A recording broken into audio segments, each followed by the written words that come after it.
You like my hair? Isn't it cool? That's pretty good, Chuck, for sure. Yeah. Yeah, it Uh, never looks better than after the moment you get your haircut. Then it starts degenerating from that point forward. Then, but at the start, it looks great, like new.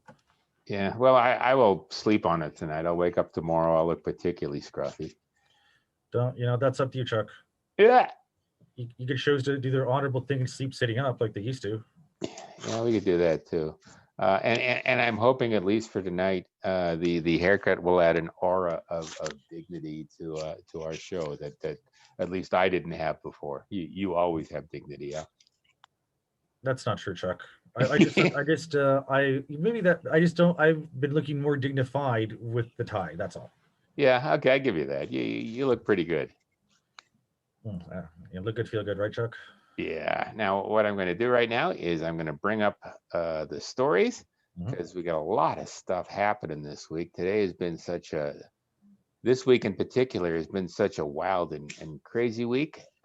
It's March 22nd, 2021. This is last week today. I am Chuck Black. I'm with Al Calder, and we are covering the top stories over the last week in Freedom Forum News, which is the service we both work for. Mhm. So tell me, Al, we've got, good God, we've got far more stories than normal this week. We've got about 17 of them, and our ad for DVD Canada, which we would encourage you to click upon to support our sponsors.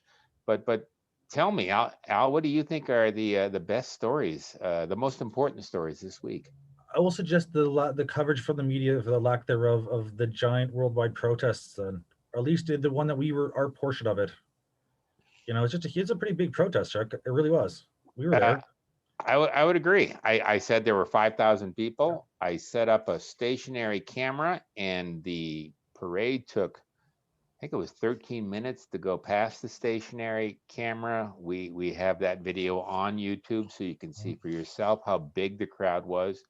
And this was only one of maybe 20 protests in Canada, only one of maybe 100 protests throughout the world. And some of the protests were pretty big. London was pretty big. Some of the German protests were pretty big. Mhm. There were protests in France. There were 1,500 people out on the streets in Kelowna, BC. And to be fair, you can find some stories about Kelowna. You can find some stories about Calgary. You can find some stories about Montreal. Montreal evidently had people arrested and tickets handed out. Montreal wasn't a fun place.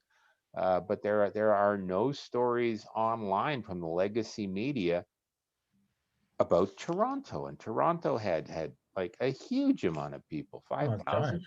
Yeah, I think, and yeah.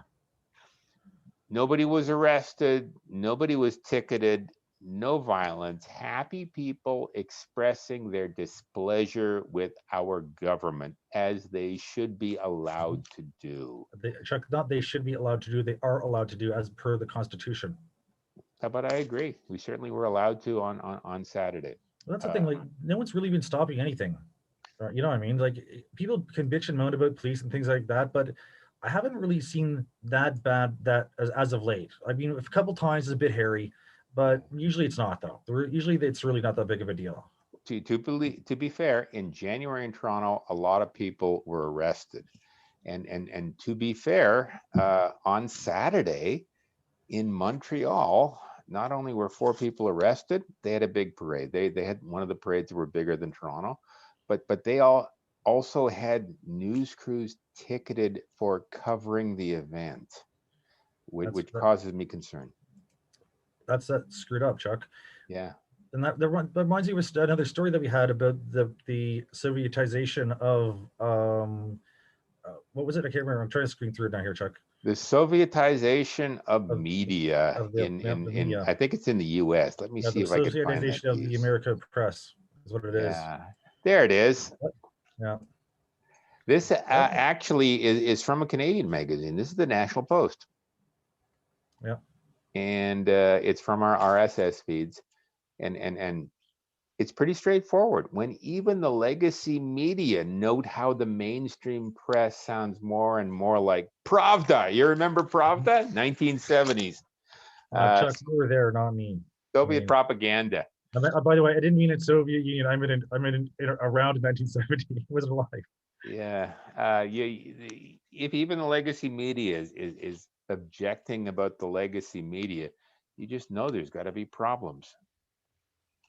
And this is a guy named Matt Tabby. He's been a journalist for decades, and he's talking about how things aren't the same as they used to be. And it's quite the wild universe we live in. Hey, and just in the interest of speeding it up, though, Chuck, because there's a lot of stories to cover. Yeah. I also like the one that touched on the hill too. Which one is that? Let me check this out here. Uh,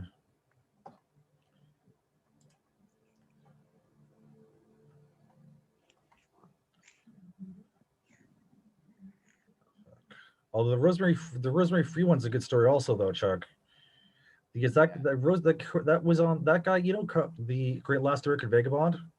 Yeah, I noticed that we actually covered Right? Rosemary's most recent story last week on this, but Yeah. she's got a lot of coverage about that But over the that's the last thing. couple of days.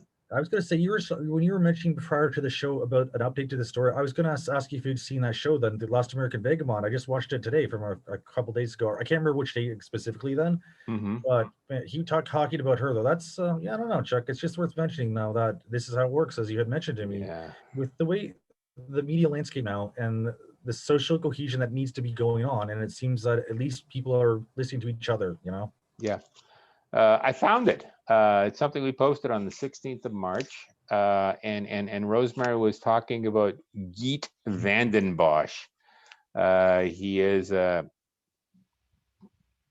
guy with the proper bona fides. He's a vaccine researcher, and he has drawn some fairly frightening conclusions about the novel coronavirus and our reaction to the novel coronavirus. He essentially thinks that all the vaccines will cause the viruses to want to adapt and not die out, and they will create a group of super spreaders. It will overwhelm any capabilities that we have. And it may or may not be a reasonable thing, but I think Rosemary was talking about how do we validate the science in this? How do we know what he's saying is fair? How do we independently verify what this gentleman is saying? I find it to be perfectly reasonable stuff to talk about. If it's just asking questions, how can someone not want to hear them? Absolutely correct. What kind of crappy science is that? Yeah, but science Rosemary, is about asking them. yeah, Rosemary's got on a lot of alternative media shows, and she's starting to get a certain amount of regular coverage as well. So she deserves it. Good for her. Good for her. Yeah. What are you following here, Chuck, this week then? Which one do you like? Oh gosh. I note that we did more than one story about the worldwide anti-lockdown protests. I find that interesting. I also we've been covering a lot of weird stuff about Ontario. When nobody was looking, the Ford government extended all emergency orders under the Reopening Ontario Act until April 20th. Everything in the Reopening Ontario Act was set to expire yesterday, March 21st. But the government didn't say very much, didn't do very much, but re-upped it. And I understand that on the according to the government regulations, they can do it without our input, without the people's input, by edict, every month for the next year. If it's administrative, it has become a department and can become administrative, then it's just a business decision in many ways. Yeah. Then. One thing I do like, it's a reminder that lobbying and objecting and protesting does make a difference, because right at the last minute on Saturday, just before the new regulations went into effect, the Ford government allowed restaurants to reopen at least outside. That's not something that was allowed before, when we're in the gray zone, which is like the worst the second worst of all the lockdown restrictions. In one way, I like it. It shows that lobbying works.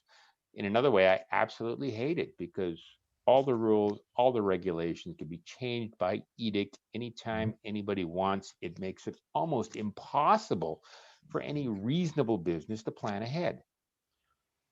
This is not for any business to plan ahead. This is for businesses to not plan ahead because they have no choice to. They have no options here. They can't do. Uh, They can't operate like this forever. The I, government I knows that. I agree with that 100%. But Doug Ford is doing a little bit here, doing a little bit there, all under the table, Mhm. always giving an announcement the day after, and we all just have to follow along like puppies. Yeah. Well, I mean, here we are. That's our system, Chuck. The thing is, Yeah, the problem is like people still fall. If people who own the businesses still follow these ridiculous rules, they deserve to start losing their businesses. To be honest, and yep, if they all opened up, this would end. yep. Because, Also think it's important. We got a couple of court cases coming up. yeah, Hotel quarantine regulations being tested in Ontario Superior Court.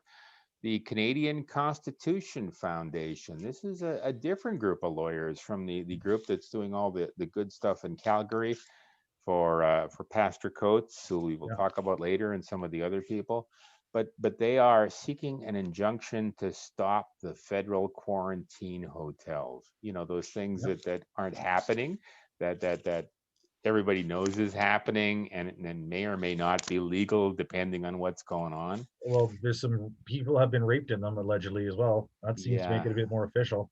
I think that's a useful thing to do. We gotta hold the government accountable Absolutely. through the electoral process, through the courts. I also see Rowan Baber on Friday. He decided to sue the Ford government over the COVID-19 lockdowns. This story came out in the Toronto Star, and Baber is suing the province over Doug Ford's COVID-19 lockdown restrictions. Uh, his belief, quite reasonable at this point, are that the lockdowns are deadlier than COVID. So he's seeking damages from the government. Good for him. And who knows how long this will take to wind its way through the court system. But again, I think that's a really good thing to note. It is, Chuck. Here's something I see legally though, as this happens on right now. Yeah. If you want this to become a class action lawsuit, what you need to Mhm. do is identify a class of people who have had the same harm done to them by the same perpetrators, right? And so the government does this harm to a whole whack of people. We have the same problems caused by that. We can sue them as a class, identifiable class of people. That's a big deal.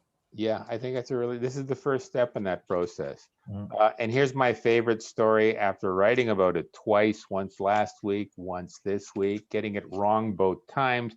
It's important to note that Pastor James Coates in Alberta, while he ended up spending another weekend in jail when I first wrote about this earlier in the week, and it looked like he was going to spend another week in jail, he has finally been released. Uh, there's a picture of him. There's some of the stuff we wrote about earlier in the week. But this is in the editor's notes. About an hour and a half ago, Pastor Coates was released from jail after paying a $1,500 fine, not the $100 fine as was initially announced by the media the week before. And we're not even sure if he actually paid any money. But evidently, the presiding judge decided to make an example of the case. And I'm not even totally understanding why, because both the prosecution and the defense agreed that Coates, charge him $100. He's been in jail for several weeks.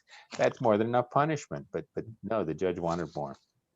Judges are the arbiters of law. They judge the law. Mhm. They did. So he's got to make the statement because whatever he passes on in the law, what I don't know what the crime was even, to be honest. And whatever he passed, though, that could be precedent for other people for the same crime. Yeah, He's like, so then why does he get to get away with this for $100 when I usually, I have to pay $1,500 for whatever I've done, which is yeah, probably more egregious, but that's what he was getting at. yeah. This came from CTV News earlier today, and the guy at CTV noted that it was unclear if Coates actually had to pay a fine. Evidently, you get time for being in court you get money for time for being in court. Well, they don't pay you, of course, but it's the same way. If you get time, if you're spending a day in jail, if you get convicted of something, then you get double the time in jail off your sentence. Yeah, okay, but he was given the equivalent in cash, and that's why they're not sure if he's ever gonna have to pay any real money. Yeah, well, that's what's probably that's what's gonna happen, Chuck. Yeah, probably $100 just to make the people happy, then to make a statement. Yeah, evidently, I don't know which of the specific charges have been dealt with, but 2 of the 3 charges have been dealt with, and there's a typo there. I'll fix that up in a moment.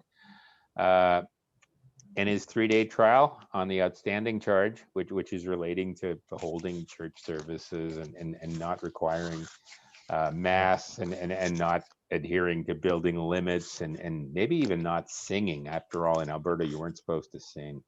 But that trial starts on May 3rd. Yeah, sounds like a great concert. Yeah, it'll be a good time, and that's all I can really think about. Except the AstraZeneca story seems to have dropped off the face of the earth. Nobody wants to say anything bad about AstraZeneca, and now stories are coming out in the legacy media that everybody wants AstraZeneca, and Trudeau is happy because his government has an extra couple million doses coming in from AstraZeneca, and it's supposed to be a big thing coming in.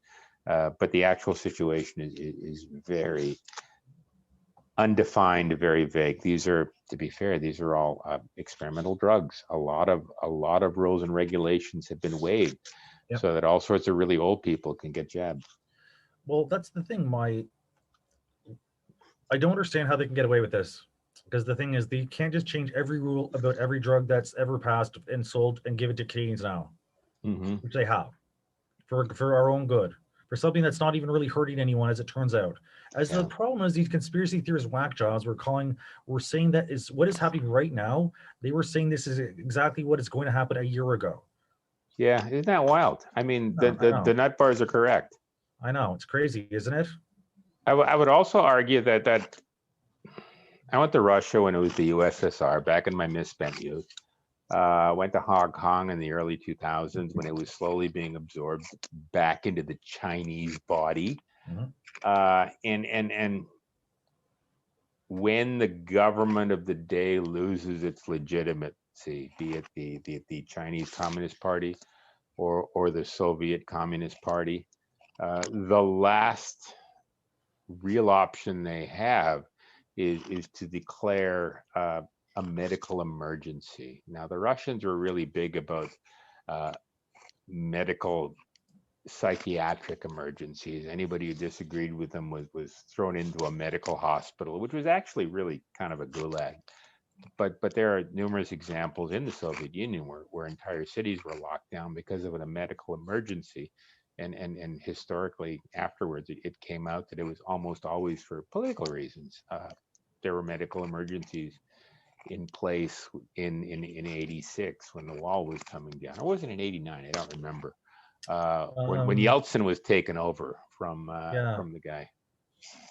Good question about when, but is in and around then. Yeah, the medical emergency is the last thing left that the public will believe after the government has lost all legitimacy. So that may be the stage we're going through now. We're not allowed to independently validate. We're not allowed to have peer review for the science. We're not even really supposed to know what's in these. I suppose they call them vaccines. There's some debate about whether or not the vaccines. They know they're not. They're not called suggesting they are. Most of them, they know they're not. And everyone knows they're not. Yeah, I know they're not. The general consensus is that it's not going to protect you against getting COVID, or it's not going to protect you from not having to wear the mask. It's not going to protect you from needing updates every 6 months. It seems to be just a gigantic, amazing money grab by the giant vaccine companies. What luck. Yeah. What luck that they've got something to replace the influenza vaccine that's even more expensive and more frightful then. Yeah. Like, it just is unbelievable to me that this is like just unbelievable, this happening, Chuck. It just boggles my mind, Chuck. I do want to talk about one more thing this week. Yeah. I feel really bad. I'm really way behind in my storytelling this week and my pushing out important stories. Oh, I guess I talk about the big Chris Sky story. Yes, Chris Sky on Wednesday, I believe, uh, was set upon by I think like 40 police officers and in several dozen squad cars, and they tried to arrest him. They wouldn't tell him why he was being arrested. He retired to his car in his home. He kept telling the police to go. He kept asking why he was arrested. The police kept trying to arrest him, but at the end of about a half an hour, he set up a live stream on Facebook, and he got enough people coming over to his home to protect him, so that the police eventually had to back off. And I thought that was really bizarre. The police haven't tried to arrest him since. They gave no real explanation about why they were attempting to lay charges. This happened, I believe it was 11:30 in the evening. So it sounds really goofy, but then to his credit, Sky was on Rebel News. He talked about it. He was on Alex Jones to talk about it. I mean, Oh, that's a big he's a deal. star. He can get on Alex Jones anytime he wants.